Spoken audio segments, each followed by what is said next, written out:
ചേലക്കര വെങ്ങാനെല്ലൂരിൽ യാത്രക്കാർക്കും റോഡിന് ഭീഷണിയായ ക്വാറി വാഹനങ്ങൾ തടഞ്ഞ് പഞ്ചായത്ത് അംഗത്തിന്റെ നേതൃത്വത്തിൽ നാട്ടുകാരുടെ പ്രതിഷേധം. അമിതഭാരം കയറ്റി അതിവേഗത്തിലോടുന്ന ക്വാറി വാഹനങ്ങൾ ജനജീവിതം ദുസ്സഹമാക്കിയെന്ന് ചേലക്കര ഗ്രാമപഞ്ചായത്ത് standing committee chairman Vinod Panthaladi പറഞ്ഞു. തഹസിൽദാറോ സബ് കളക്ടറോ നേരിട്ടെത്തി ഉറപ്പു നൽകിയാൽ മാത്രമേ സമരം അവസാനിപ്പിക്കൂ എന്ന ഉറച്ച നിലപാടിലായിരുന്നു Chelakkara panchayat standing committee chairman Vinod Panthaladi ഉൾപ്പെടെയുള്ള ജനപ്രതിനിധികൾ.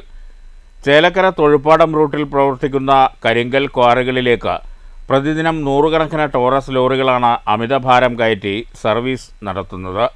ഇതുമൂലം പ്രദേശത്തെ റോഡുകൾ പൂർണ്ണമായും തകർന്ന അവസ്ഥയാണ്. റോഡിലെ രൂക്ഷമായ പൊടിശല്യം മൂലം പ്രദേശവാസികളിൽ പലരും ശ്വാസകോശ സംബന്ധമായ അസുഖങ്ങളാൽ കഷ്ടപ്പെടുന്ന സാഹചര്യവുമുണ്ട്. പൊടി കുറയ്ക്കാനായി ക്വാറി ഉടമകൾ റോഡിൽ വെള്ളം നനയ്ക്കാറുണ്ടെങ്കിലും ഇത് റോഡിനെ ചെളിക്കുളമാക്കി മാറ്റുന്നത് കാൽനട യാത്രക്കാർക്കും ഇരുചക്ര വാഹന യാത്രക്കാർക്കും വലിയ ഭീഷണിയാകുന്നു.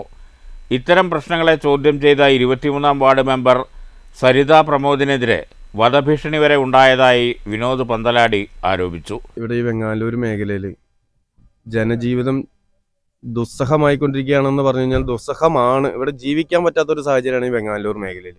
കാരണം അതിന് മാത്രം 3-4 കോറികൾ തുടർച്ചയായിട്ട് പ്രവർത്തിക്കാൻ തുടങ്ങിയതോടെ ഒരാൾക്ക് പോലും റോഡിലേക്ക് ഇറങ്ങാൻ പറ്റാത്തൊരു സ്ഥിതിയായി. ഈ റോഡ് മുഴുവൻ പൊടി, ഇവർ പൊടി ഒതുക്കാനാന്ന് പറഞ്ഞിട്ട് ഇവർ വെള്ളം നനയ്ക്കുന്നുണ്ട്. വെള്ളം നനച്ചു കഴിഞ്ഞാൽ ആ റോഡ് കൂടെ ഒരു 2 വീലറുകാർക്ക് പോകാൻ പറ്റാത്ത സ്ഥിതിയാണ്. കാരണം 2 വീലറിൽ പോയ ഒരാൾ ഇവിടുന്ന് ചേലക്കര എത്തുമ്പോഴേക്കും അയാളുടെ ഡ്രസ്സ് മുഴുവൻ ചെളിയായിട്ടുണ്ടാവും ഈ നനവ് കാരണം. എന്നാൽ ഈ വെള്ളം ഒഴിക്കാതെ ഇരുന്നാലോ, ഇതിവിടെ നനയ്ക്കാതിരുന്നു കഴിഞ്ഞാൽ നമുക്ക് ഈ റോഡിൽ കൂടെ യാത്ര ചെയ്യാനും പറ്റില്ല. അതിന് മാത്രമുള്ള പുകയും പൊടിയും കാരണം ഇപ്പോൾ ഈ ലോറികൾ മുഴുവൻ ഇതിനൊക്കെ ഒരു നിയമപരമായ രീതികളുണ്ട്. ഒരു ലോറിയിൽ എത്ര ലോഡ് കയറ്റാം, ആ എത്ര വീലിൻ്റെ വണ്ടി ഓടാം, ഈ റോഡിൻ്റെ ഒക്കെ ഒരു കപ്പാസിറ്റി ഉണ്ട്. ഇതൊക്കെ അവഗണിച്ചുകൊണ്ട് ജനങ്ങളെ തീർത്തും പുച്ഛിച്ചുകൊണ്ടാണ് ഈ കോറി ഉടമകളും ഈ ഡ്രൈവർമാരും ഈ വണ്ടിക്കാരും ഒക്കെ കൂടി ഇതിൽ ഓടിക്കൊണ്ടിരിക്കുന്നത്.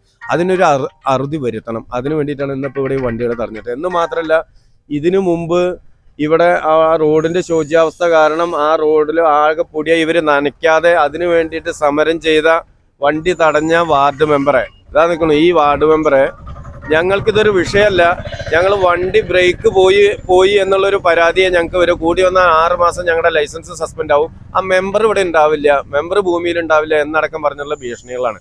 അപ്പം ഇത്തരം ഭീഷണികളുടെ മുമ്പിലൊന്നും ഇപ്പം അതിൻ്റെ മുമ്പിലൊന്നും നമ്മൾ തളരാൻ പോകുന്നില്ല.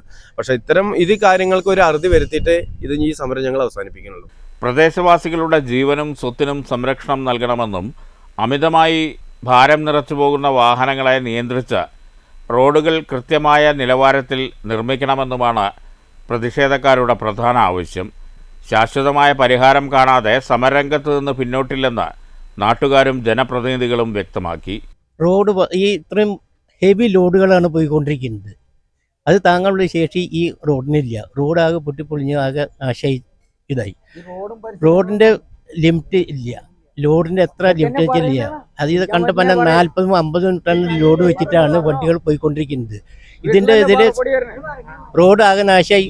ഈവൻ സാധാരണ ജനങ്ങൾക്ക് നടക്കാൻ പോലും പറ്റാത്തൊരവസ്ഥയാണ്. കാൽനട യാത്രക്കാർ പോലും വളരെ ബുദ്ധിമുട്ടിയിരിക്കുകയാണ്. എപ്പോൾ വേണമെങ്കിൽ എന്ത് അപകടവും സംഭവിക്കാവുന്ന ഒരു സാഹചര്യമാണ്. News bureau, Thrissur.